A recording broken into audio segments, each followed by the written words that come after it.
Bon, aujourd'hui on est là pour parler de l'histoire de Sarah. Au moment des faits, Sarah a seulement 15 ans. Elle vient d'emménager avec ses parents dans une nouvelle petite ville et elle s'est déjà fait des nouveaux potes dans son collège.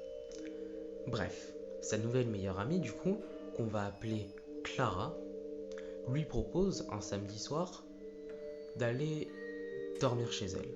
Enfin plutôt juste une petite soirée Netflix chill. Bon, vu qu'elle sort pas souvent, les parents de Sarah acceptent. Et aux alentours de 19h30, elle se rend chez sa pote. Donc, la soirée se passe bien, elles se racontent leurs petites histoires, elles mangent des pizzas, elles regardent leurs petits épisodes d'élite.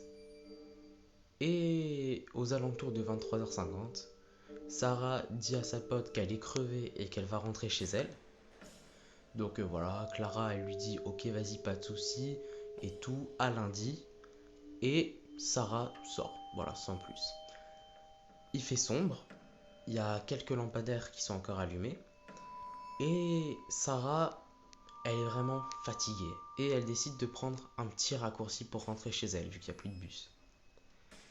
Sauf que le raccourci, il passe par un petit sentier en forêt qui la ramène directement à 2 rues de chez elle. Donc elle se dit, plutôt que faire un grand tour dans la ville et traverser 2 quartiers, je vais prendre ce petit truc. Donc elle passe par là. Et c'est là que ça commence à être pas ouf, hein. Il va se passer des trucs pas très courtois. Bon, elle arrive devant le sentier et il n'y a plus rien pour l'éclairer. Alors elle a juste la lumière de son tel et elle se chie dessus, clairement. Elle décide quand même d'y aller. Qui l'aurait fait? Personne. Elle décide quand même d'y aller. Elle rentre dans le sentier, au milieu de la forêt, et elle avance. Bon, elle entend un crack derrière elle, un petit bruit de branche qui se casse. Mais elle se dit, c'est la nuit, je suis en forêt, il n'y a pas de souci quoi. Alors elle continue son chemin, mais elle en entend un deuxième.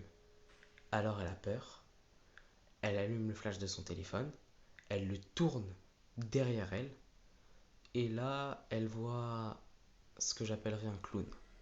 Bref, je vous laisse avec les images.